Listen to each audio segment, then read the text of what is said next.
こんな風に川の中を歩きながら釣りをしているところを神経質なフライおじさんに見られたら激怒するだろうね。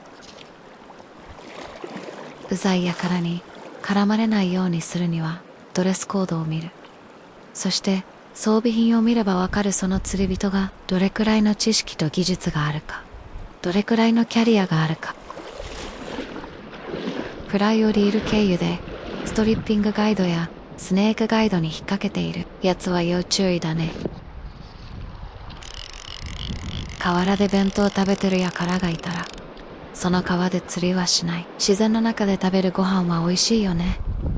熊もそう思うだろうね。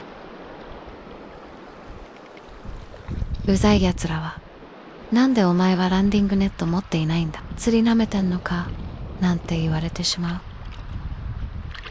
素手で触ると魚がやけどする。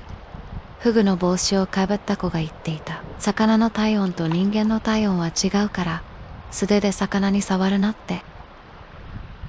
魚をやけどさせないように弊社のネットを買って使ってください。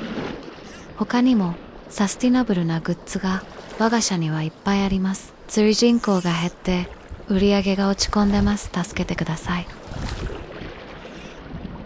助けてあげたいけど無理です。いらないものはいらないのだから。46年間ランディングネットは使っていない。47年間素手で魚に触り続けた。釣りを始めた1年間でネットを3つなくした。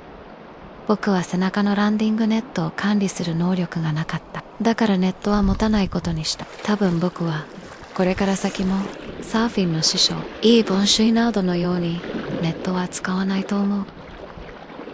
そうだね。あの時ネットがあったらって後悔したことは何度もあったよ。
カディスフライ量産計画で紹介したウォーリーカディスで釣りしてみました。ご視聴いただきありがとうございました。